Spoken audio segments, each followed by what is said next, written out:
자, 오늘은 이 웨스트민스터 소유리문답 강해를 하루 쉬고 이 요한계시록 5장 8절을 본문으로 해서 기도에 대한 말씀을 선포하도록 하겠습니다. 자, 오늘 우리가 살펴본 이 본문 말씀은 어린 양이신 예수님께서 하나님으로부터 7인으로 봉해진 두루마리 책을 건네받으신 일에 대해서 보여주고 있습니다. 이것은 이 요한 사도가 반모섬에 유배당했을 때 환상 중에 보았던 말씀 중에 하나입니다. 자, 여기에서 이 두루마리 책이란 것은 하나님의 구속 역사가 기록된 책이고 어린 양이신 예수님만이 유일하게 이 책을 받으시고 또 그 책을 봉하고 있는 인봉을 떼실 수 있는 분이라는 사실이 드러났습니다. 예수님께서는 우주 만물과 또한 교회를 통치하시는 왕으로서 하나님 아버지께 이 책을 받으셨고 그리고 이 책에 기록되어 있는 하나님의 모든 계획을 이 땅에 펼치실 유일한 분이십니다. 이렇게 어린 양 예수님께서 이 두루마리 책을 건네받으시자 네 생물과 24장로가 예수님께 엎드려 경배하는 것을 우리는 볼 수 있습니다. 오늘 이 말씀에서 주로 살펴볼 것은 그 중에서 24장로가 가지고 있었던 향이 가득한 대접이라는 것인데 이 금대접에 담긴 이 향은 성도들의 기도라고 기록되어 있습니다. 먼저 여기에서 예수님 앞에 엎드린 이 네 생물과 24장로에 대해서 잠깐 설명을 드리자면 자, 먼저 네 생물이 누군가에 하는 부분에서는 주석가들마다 견해가 갈립니다.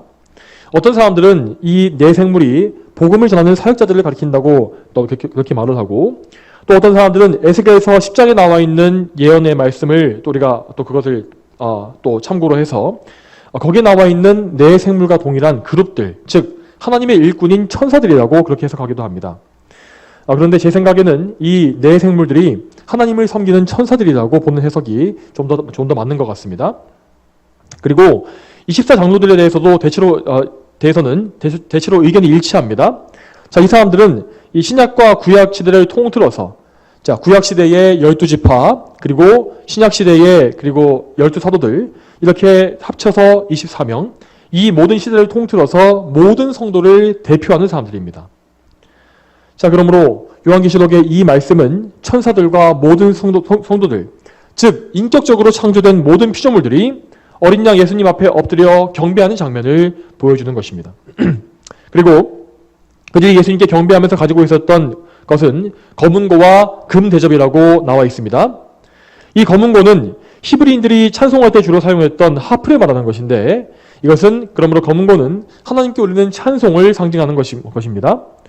또한 향이 가득한 금대접이라는 것은 본문에 나온 것처럼 성도들의 기도를 상징하는 것입니다. 오늘 우리가 살펴볼 이 성도들의 기도를 상징하는 이 향이라는 것은 구약시대의 성막 그리고 성전에서 하나님께 바쳐진 거룩한 향에서 그 기원을 찾을 수 있습니다. 하나님께서는 출애굽기 30장 말씀에서 여러 가지 향기나는 재료들을 혼합해서 거룩한 향을 만드는 방법을 직접 계시해 주셨고 자, 이 향이 그리고 오직 하나님을 섬기는 용도로만 하나님께 바치는 용도로만 사용되도록 구별해 주셨습니다. 만일 사람이 그 향을 맡으려는 목적으로 그 향이 그저 좋아서 자기를 위해서 같은 향을 만들어낸다면 그 사람은 하나님의 백성 중에서 끊어질 것이라고 하나님은 엄중히 경고하십니다. 자, 이 거룩한 향은 성막 중앙, 자, 그러니까 지성소를 가리고 있던 휘장 바로 앞에 있는 향단에서 불에 살라졌고 그렇게 함으로써 이 향에서 나오는 연기가 성막 안을 가득 채우게 했다고 성경은 말씀하고 있습니다. 이렇게 제사의식에 사용되었던 이 거룩한 향은 성경적으로 보았을 때에 분명히 성도들의 기도를 상징하는 것입니다. 오늘 우리가 읽었던 요한계시록 5장 말씀 외에도 시편 141편 2절 말씀에 이렇게 나와 있습니다. 내 기도가 주님 앞에 드리는 향 같게 하시고 내 손을 드는 것이 저녁 제사 같게 하소서라고 하였고 또한 계시록 8장 3절과 4절에도 보면 천사가 들고 있는 금향로에서 불을 피워서 향의 연기가 성도들의 기도와 함께 하나님 앞으로 올라갔다라고 되어 있는 것을 우리는 볼 수 있습니다. 여러분 잘 생각해 보십시오. 이 향과 그 향의 연기는 하나님께서 거룩하게 구별하신 것이라 말씀하셨습니다. 이것은 하나님께 속한 것입니다. 그러므로 우리는 하나님께서 이 거룩한 향, 즉 성도들의 기도를 대단히 기뻐하시며 좋아하신다는 사실을 분명히 확신할 수가 있는 것입니다. 여러분, 이처럼 우리는 하나님께서 기도를 기뻐하신다는 사실을 믿어야 합니다. 자, 그렇지만 그분께서 우리의 기도를 기쁘게 받으실 수 있는 근거에 대해서는 먼저 우리가 정확하게 알 필요가 있습니다. 만약 우리가 기도할 때에 하나님께서 기뻐하시는 이유를 조금이라도 우리의 열심이나 노력이나 공로에서 찾으려고 한다면 우리는 기도에 대해서 대단히 잘못 생각하고 있는 것입니다. 물론 기도는 하나님을 기쁘시게 하기 위해서 열심으로 드려져야 합니다. 하지만 우리의 기도는 그럴지라도 흠이 많고 부족한 점이 많기 때문에 자, 우리의 기도의 근거는 다른 곳에서 찾아야 하는 것입니다. 우리는 하나님의 자녀가 되었을지라도 여전히 우리 안에 죄성을 가지고 있는 불완전한 죄인들입니다. 또한 우리는 연약한 피조물로서 하나님의 완전하심에 도무지 이를 수가 없는 비천한 죄인들에 불과한 것입니다. 이러한 우리가 정말로 아무리 뭔가를 열심히 준비해서 최상의 것을 하나님께 바친다 할지라도 정말로 그것이 완전하신 하나님께서 받으실 만한 아름답고 영광스러운 것이 될 수 있겠습니까? 그렇지 않습니다. 우리가 바칠 수 있는 최상의 것들조차 하나님께서 보시기에는 더러운 죄의 오물들이 묻어있고 또한 거기에는 하나님께 어울리지 않는 초라하고 누추한 것들이 잔뜩 끼어 있을 수밖에 없는 것입니다. 그렇지만 여러분, 우리 자신의 이러한 연약함 때문에 실망할 필요는 없습니다. 우리에게는 우리의 연약함을 채울하시고 채워주실 위대한 중보자가 계시기 때문입니다. 그 중보자께서는 능히 우리의 부족한 기도를 하나님께 올려주실 수 있는 분이십니다. 여러분, 오늘 본문 말씀에서 24장로들이 성도들의 기도를 누구에게 바칩니까? 하나님께 직접 바치는 것이 아니라 바로 하나님의 어린 양이신 예수 그리스도께 먼저 바칩니다. 예수님께서는 이렇게 우리의 기도를 받으심으로써 그 기도를 하나님께 상달되게 하시는 중보자의 역할을 하시는 것입니다. 예수님께서 이렇게 우리 기도의 중보자가 되신다는 이 사실은 구약 성경의 성막에서 드려진 분향 의식 속에서도 미리 다 드러난 바가 있습니다. 여러분, 앞서서 성막 안의 향단과 향단에서 피워진 향이 성도의 기도를 상징한다고 말하지 않았습니까? 자, 그런데 그 향단에서 피워진 향을 태우기 위해서 피워진 불은 모두 다 성막 바깥에 있는 마당에 있는 놋제단에서 취한 것입니다. 이 놋제단은 중보자 예수 그리스도께서 드리신 희생제사를 상징하는 것이고, 그래서 이 제단의 불은 항상 타고 있어야만 했습니다. 제사장은 이 놋제단에서 불씨를 취해서 성소 안에 가지고 들어와서 향단에 불을 붙인 것이고, 자, 그렇게 되면 향의 연기가 성막 가장 안쪽에 지성소까지도 가득 채워진 것입니다. 이 지성소는 언약궤가 위치한 곳으로서 하나님의 거룩한 임재를 상징하는 가장 거룩한 장소였습니다. 여러분, 이렇게 향이 피워지는 일련의 과정은 우리의 중보자이신 예수님께서 우리를 위해서 하시는 중보 사역을 예표하는 것입니다. 예수님은 십자가에서 드리신 희생제사를 통해서, 그러니까 놋제단에 타고 있는 불을 보여주는 것처럼 희생제사를 통해서 우리의 기도를 중보해 주시고, 그래서 그 기도가 향기로운 예물로서 하나님 앞에 바쳐지게 하시는 것입니다. 그러므로 우리가 중보자이신 예수님, 우리의 대제사장이신 예수님을 믿음으로써 하나님께 간구하면 하나님께서는 그 모든 기도를 받아주신다고 말씀하셨습니다. 요한복음 16장 23절 말씀에 예수님께서 말씀하십니다. 내가 진정으로 너에게 말하는데 너희가 무엇이든지 내 이름으로 아버지께 구하면 그분께서 너희에게 주실 것이다. 이 약속과 같이 예수님께서는 우리의 기도를 하나님께 올려주심으로써 응답받게 하시는 중보자이신 것입니다. 성도 여러분, 우리가 정말 솔직한 마음으로 정말 진실되게 우리 기도 생활을 잘 살펴보게 되면 왜 우리의 기도에 중보자가 필요한지를 금방 알 수 있을 것입니다. 우리는 정말로 아무리 열심히 기도하려고 해도 때로는 기도 중에 졸기도 하고 집중력을 잃어버리기도 합니다.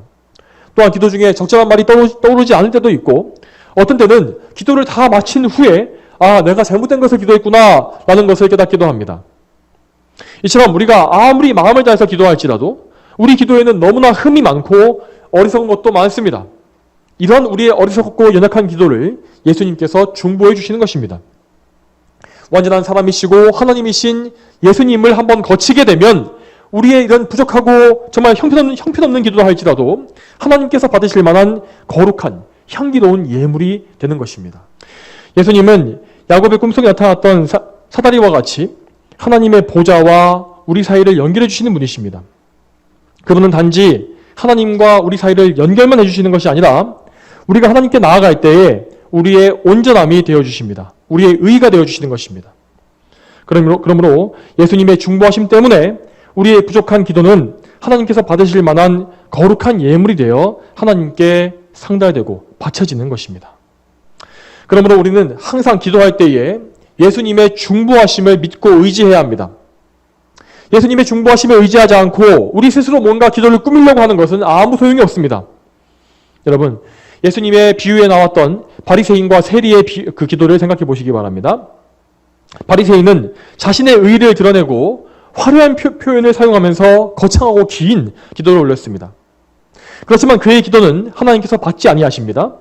반대로 세리는 멀찍이 서서 눈을 들지도 못하고 가슴을 치면서 하나님, 죄인인 저를 불쌍히 여기소서라고 짧게 기도했을 뿐입니다. 그렇지만 이 두 사람 중에서 하나님께서 옳다고 여기시는 사람은 바리새인이 아니라 세리였습니다. 여러분, 이 비유에서 알 수 있는 것처럼 우리는 우리의 기도를 회개의 마음으로, 겸손한 마음으로 드려야 합니다. 우리가 기도할 때에 우리가 어떤 마음을 가지고 있는지를 하나님은 다 알고 계십니다. 제 아무리 화려하고 엄숙한 표현을 사용한다 할지라도 그 안에 우리 마음속에 위선이 있다면 하나님은 그것을 당장 알아채십니다.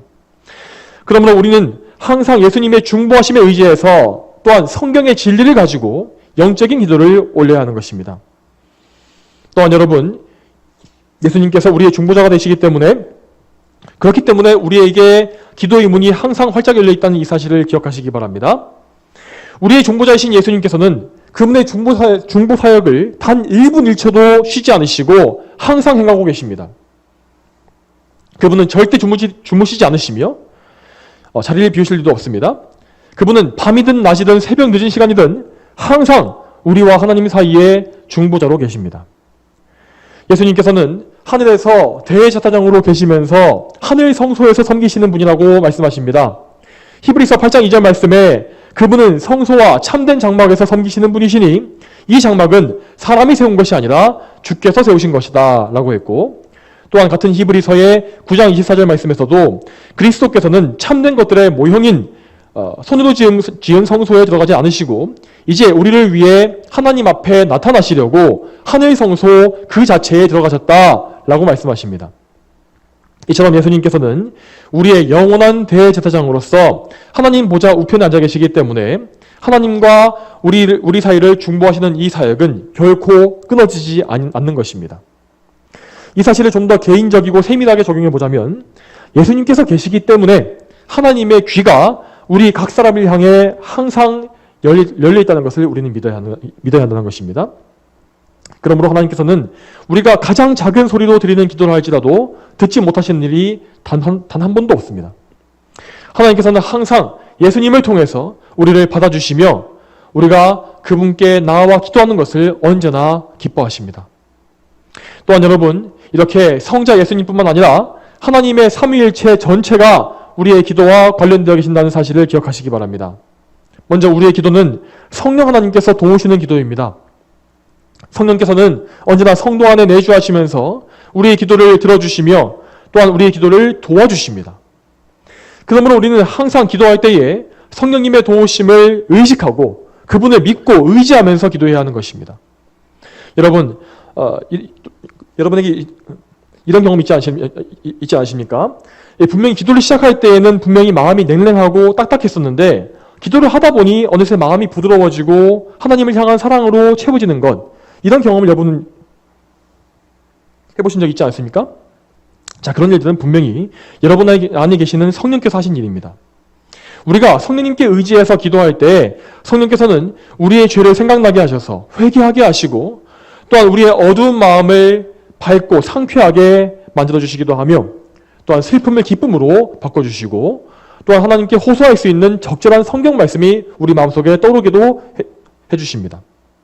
무엇보다 우리가 곤란한 상황에 처해서 하나님께 대한 믿음이 약해져 있을 때에 성령께서는 우리가 하나님을 굳게 믿을 수 있도록 우리에게 강한 믿음을 주시기도 합니다. 여러분, 그러므로 우리는 기도할 때에 예수님의 중보하심과 함께 성령님의 도우심도 생각해야 하는 것입니다. 우리가 성령으로 기도하지 않으면 절대로 우리는 참된 기도를 할 수가 없는 것입니다. 성령님의 도우심 없이 우리는 중언부언하면서 의미 없는 기도만을 반복하게 될 것이며 또한 믿음 없이 기도하게 될 것이기 때문에 응답받지도 못하게 될 것입니다. 반면 우리가 성령 안에서 기도할 때 아버지 하나님께서는 우리의 기도를 기쁘게 받으시며 좋은 향기를 맡으시는 것처럼 우리의 기도도 흠향해 주십니다. 하나님 아버지는 참으로 우리를 사랑하시고 기뻐하시는 분이십니다. 이 사실은 시편 147편 11절 말씀에 나와 있습니다. 여호와께서는 자기를 경외하는 자를 기뻐하시며 그 인내하심을 기다리는 자를 기뻐하신다. 그리고 시편 149편 4절 말씀에서도 여호와께서는 자기 백성으로 기뻐하시며 겸손한 자를 구원으로 아름답게 하신다 라고 하십니다. 여러분, 과연 우리에게 이렇게 말씀하시는 하나님께서 우리의 기도를 무시하시겠습니까? 하나님께서는 성도들이 그분을 인정하고 그분께 와서 의지하려고 할 때, 기도하려고 할 때 크게 영광을 받으시는 분이십니다. 왜냐하면 우리 성도들을 그렇게 하나님께 의지할 수 있게끔 구원해 주신 분이 바로 하나님 아버지시기 때문입니다. 우리에게 하나뿐인 아들을 구원자로 보내신 분도 성부 하나님이시고, 또한 우리를 구원하신 후에 보혜사 성령을 보내주신 분도 역시 하나님이십니다. 그러므로 우리가 예수님의 이름으로 성령님의 인도하심 받아 기도를 올릴 때 하나님께서는 그 기도를 참으로 기뻐하시는 것입니다. 여러분, 이 사실을 의심하지 마시고 하나님께 열심히 기도하시기를 바랍니다. 여러분, 이처럼 하나님께서 우리의 기도를 받으시는 것이 확실하다면 우리는 그러면 어떻게 기도해야겠습니까? 다시 본문으로 돌아와서 성도들의 기도가 금 대접에 담긴 향에 비유된다는 사실을 다시 생각해 보겠습니다. 앞서 말씀드린 것처럼 거룩한 향은 그것을 만드는 방법을 하나님께서 직접 정하셨다고 했습니다. 이 다른 방법으로 만든 향을 하나님께 바친 사람은 분명히 하나님의 저주를 받는 것입니다. 자, 이 거룩한 향을 제조하는 데에 하나님께서 정하신 방법이 있었다고 한다면 그 향이 상징하고 있는 우리의 기도에도 하나님께서 정하신 방법, 하나님께서 원하시는 방법이 분명히 있을 것입니다. 이런 것들은 그저 넘겨짚는 것이 아니라 실제로 성경에는 기도에 대해서 여러 가지 명령과 원리가 나와 있습니다. 여러분, 먼저 우리의 기도에는 겸손함과 회개가 있어야 합니다. 역대하 7장 14절 말씀에 내 이름으로 불리는 내 백성이 스스로 겸손하여 기도하며 내 얼굴을 찾고 그들이 악한 길에서 돌이키면 내가 하늘에서 듣고 그들의 죄를 용서하여 그들의 땅을 고쳐주겠다라고 하셨습니다. 이 말씀처럼 항상 우리는 우리의 죄를 회개하고 겸손한 마음으로 예수님의 보혈의 공로에 의지해야 합니다. 이런 마음이 없이 높은 마음, 교만한 마음으로 기도한다면 하나님께서는 결코 우리의 기도를 듣지 아니하실 것입니다. 또한 우리는 항상 감사함으로 기도해야 합니다. 시편 말씀에는 하나님께 감사하며 올리는 기도가 정말 많이 나와 있습니다. 그중 한 가지의 예로 시편 50편 23절 말씀에 감사의 제사를 드리는 사람이 나를 영화롭게 할 것이니 행위가 바른 사람에게는 내가 하나님의 구원을 보여줄 것이다 라고 말씀하신 것을 볼 수 있습니다. 우리는 항상 이 말씀처럼 하나님께 감사해야 합니다. 마음이 거칠어지고 불평과 원망이 가득해질 때마다 하나님 앞에 다시금 회개하고 다시금 우리의 마음에 감사와 찬양이 넘치게 해달라고 우리는 항상 구해야 하는 것입니다. 또한 여러분, 우리는 불신앙에 빠지지 말고 항상 믿음으로 간구해야 합니다. 성경은 기도에 있어서 믿음을 정말로 많이 강조하고 있습니다. 히브리서 11장 6절 말씀에 믿음이 없이는 하나님을 기쁘시게 할 수 없다라고 말씀하셨고, 또한 마태복음 21장 22절 말씀에도 너희가 기도할 때에 믿고 구하는 것은 무엇이든지 다 받을 것이다 라고 말씀하십니다. 아무 확신도 없이 하나님을 신뢰하고 의지하는 마음이 없이 기도하는 것은 하나님을 오히려 모욕하는 것입니다. 그런 기도는 하나님께서 말씀하시는 그런 향기로운 예물이 되는 것이 아니라 하나님께서 싫어하시는 악취와도 같습니다. 그러므로 항상 믿음이 떨어지지 않게끔 하나님께 구하시기 바랍니다. 또한 믿음이 없을 때에도 믿음을 구하십시오. 제자들이 이 자신들의 믿음 없음을 깨닫고서 우리에게 믿음을 더하소서라고 기도했을 때에 그 기도는 정말로 놀랍게 응답되지 않았습니까? 우리 역시 우리의 부족한 믿음을 안타까워하는 마음, 그런 마음을 가지고 하나님께 늘 믿음을 간구해야 할 것입니다. 그리고 우리는 항상 하나님의 뜻대로 구하기를 힘써야 합니다. 요한일서 5장 14절 말씀에 그분을 향하여 우리가 가지는 확신은 이것이니 곧 무엇이든지 우리가 그분의 뜻대로 구하면 우리의 구하는 것을 들어주신다는 것이다 라고 하였습니다. 여러분, 하나님의 뜻, 이것이 어디에 나와 있습니까? 바로 이 성경 말씀입니다. 자, 그러므로 우리는 기도를 잘 하기 위해서라도 항상 성경을 가까이 하고 항상 많이 읽어야 합니다. 성경을 읽고 말씀이 익숙해지도록 훈련함으로써 우리의 기도가 항상 하나님의 말씀에서 어긋나지 않게 해야 하는 것입니다. 또한 여러분, 가장 효과적인 기도의 방법은 하나님의 약속, 성경에 나와 있는 약속을 하나님께 직접 말씀드리며 호소하는 것입니다. 우리의 기도에서 하나님의 약속을 직접 말씀드리고 그것을 호소할 때에 하나님은 참으로 그 기도를 기뻐하시고 그분의 말씀을 기억하시며 응답해 주실 것입니다. 또한 더해서 우리는 힘써서 기도하고 끈기 있게 기도해야 합니다. 여러분, 예수님께서 겟세마네 동산에서 기도하신 것을 생각해 보시기 바랍니다. 예수님께서 얼마나 힘써 기도하셨습니까? 히브리서 5장 7절 말씀에 그분은 육체에 계실 때에 자신을 죽음에서 구하실 수 있는 분께 심한 통곡과 눈물로 기도와 손을 올리셨고 그 경외하심 때문에 응답을 받으셨다라고 하셨습니다. 예수님께서 보이신 이 모범을 따라서 우리 역시 때로는 통곡과 부르짖음으로 또한 필요할 때에는 금식 기도와 철야 기도를 통해서라도 끈기 있게 하나님께 매달려야 하는 것입니다.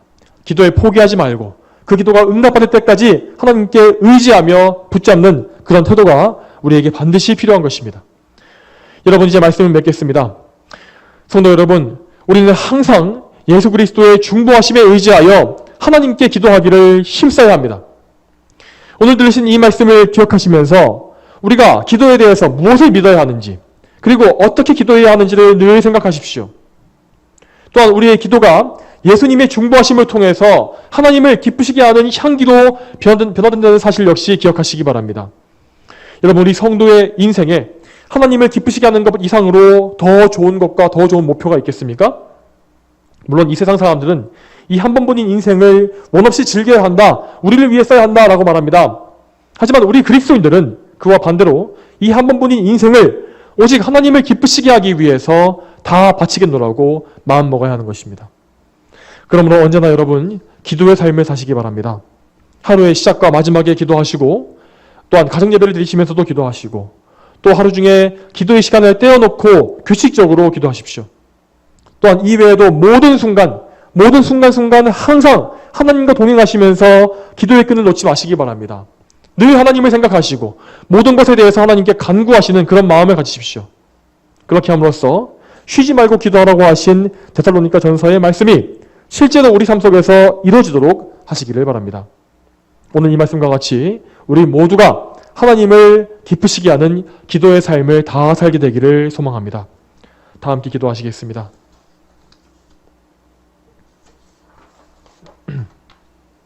거룩하신 아버지 하나님, 오늘도 요한계시록의 말씀을 통하여서 우리가 하나님을 높이는 참된 기도를 어떻게 올릴 수 있는지, 또한 우리가 드린 기도가 어떻게 함으로써 하나님께 올라가게 되는지를 알게 하시니 감사드립니다.